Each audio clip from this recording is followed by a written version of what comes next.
Bien bonjour, j'ai le plaisir de recevoir aujourd'hui deux élèves de terminale ST2S du lycée Jean-Baptiste Dumas à Alès, accompagnés par Richard Turc. Richard Turc qui travaille lui sur la maison d'enfance à caractère social sur Saint-Ambrois à Alès, la Miséricorde. Alors nous allons parler aujourd'hui d'un projet qui tient à cœur à ces deux jeunes lycéens, un projet qui a été monté ces dernières semaines et un projet qui concerne la présentation de ce qu'est le service éducatif polyvalent rattaché à la Miséricorde. Alors tout d'abord, bonjour les deux jeunes lycéens. Bonjour. Bonjour. Océane et Andy. Donc d'abord, vous êtes lycéen à Alès, vous avez un parcours donc, de lycéen, vous êtes actuellement en terminale. Oui, ST2S. C'est ça. Vous pouvez nous dire un mot sur votre scolarité actuelle, la ST2S. Qu'est-ce que c'est que la ST2S déjà? Alors la ST2S, c'est une série technologique en rapport aux sciences techniques, sanitaires et sociales. Donc dans cette série, comme son nom l'indique, on étudie principalement la biologie humaine avec l'anatomie, certaines pathologies, mais aussi des politiques sociales et sanitaires.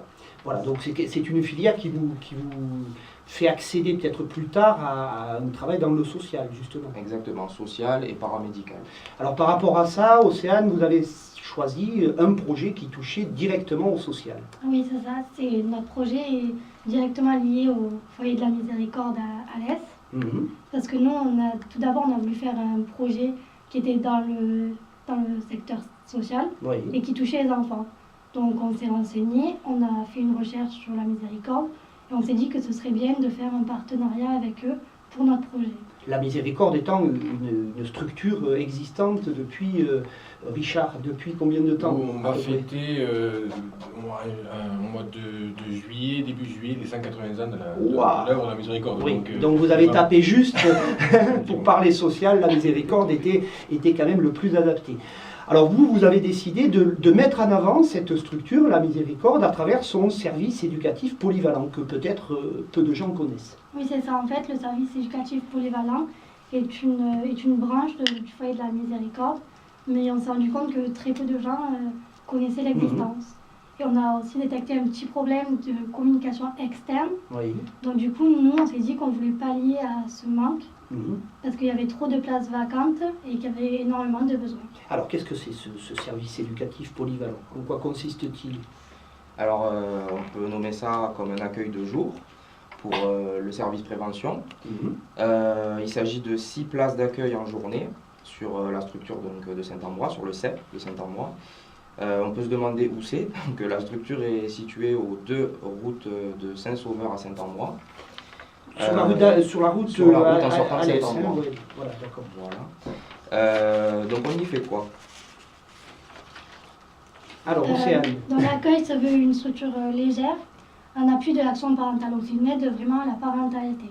C'est vraiment axé sur l'aide et pas sur la protection. Oui. Donc c'est grâce à des conseils. L'enfant il est accueilli, il partage des moments avec d'autres jeunes. Donc il y a un échange aussi pour les enfants, plus de les socialiser. Mais il n'est pas question pour l'équipe éducative d'intervenir au domicile des parents. Tout se passe à la structure. Mais en concertation quand même étroite avec les familles. Oui, il y a toujours relation parents-enfants avec les éducateurs. Ils les ramènent au domicile, mais ils ne viennent jamais au domicile. Tout se fait dans la structure. Dans la structure. Alors en concertation, je suppose aussi avec le service éducatif, éducation nationale, peut-être. Service éducatif tout simplement. Oui. Effectivement, donc mais peut-être qu'ils vont prolonger un petit peu le descriptif. Donc il y a une équipe éducative, il y a des éducateurs, maîtresses maison, et il y a sur ce groupe-là aussi de l'internat. Voilà, donc c'est des éducateurs qui sont habilités à travailler à la fois avec des enfants qui restent non-stop sur le service, un internat, mais également aussi, comme les jeunes décrivent, l'accueil de jour. L'accueil de jour qui se veut effectivement un accueil prévention. Oui, voilà, tout à fait. Alors quand vous vous êtes lancé dans ce projet, dans cette description de projet, est-ce que vous vous attendiez à trouver ce que vous avez trouvé finalement? Pas forcément. Non. On s'est tout d'abord penché sur... parce que ce qu'il faut préciser, c'est que notre épreuve se déroule en 2 parties. Donc plutôt deux choix. Donc un premier choix qui est la conception, donc c'est celui que nous avons choisi, dans lequel on peut s'engager ou ne pas s'engager, donc ce n'est pas valorisé, mais pour nous, ça nous tenait à cœur de faire la conception et d'apporter notre modeste pierre à l'édifice. Bon, c'est bien. Et l'autre, c'est l'analyse d'un projet existant, donc que nous n'avons pas exactement fait, mais nous avons quand même travaillé, réfléchi sur ce qu'est l'AMEX, déjà, dans un premier temps, la Maison d'enfants à caractère social, et le CEP. Et donc la conception de l'action, en concertation avec M. Turc et divers rendez-vous, on a mis le doigt sur ce problème entre guillemets, de communication, qui n'en est pas vraiment un, mais c'est vraiment un manque d'occupation, si je puis dire, de place au niveau de l'accueil de jour.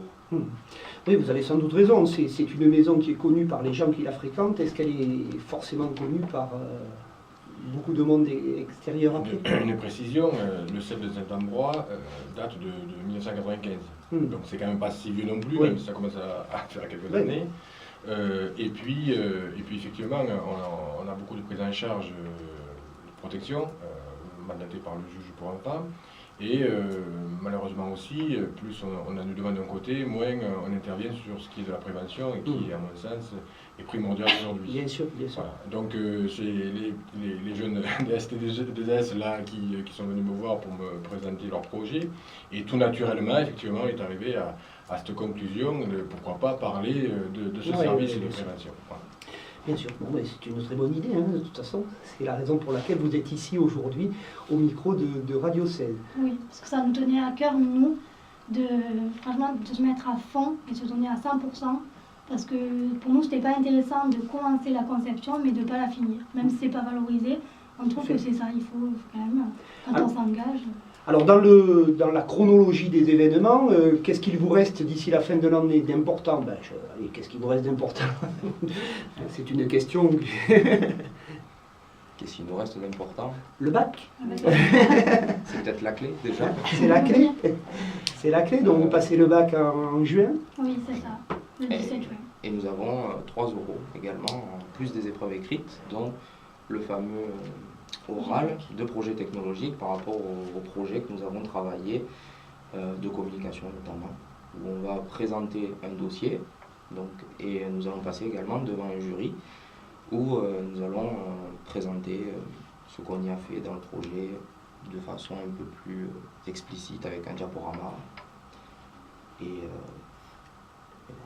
Mais écoutez, félicitations déjà pour cet engagement, qui est un engagement important. C'est pas évident quand on est jeune de s'engager comme ça auprès d'associations qui fonctionnent, de structures qui fonctionnent.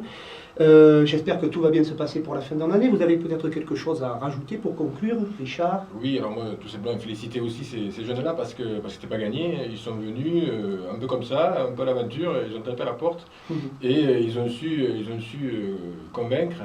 Et pour aboutir déjà au projet en finalité, je trouve ça super. Donc, puis bon, des jeunes qui sont motivés, il faut toujours les encourager et la porte restera toujours ouverte à ce type de démarche.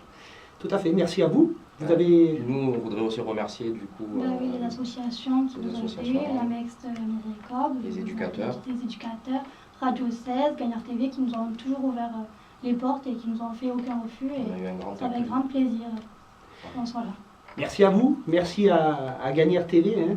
On en profite pour dire que c'est une petite télé locale qui est en train de faire ses preuves et de grandir avec la complicité de Baya qui en est l'ardente instigatrice, je crois.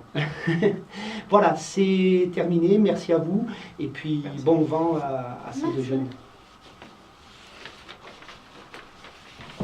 Super. Voilà.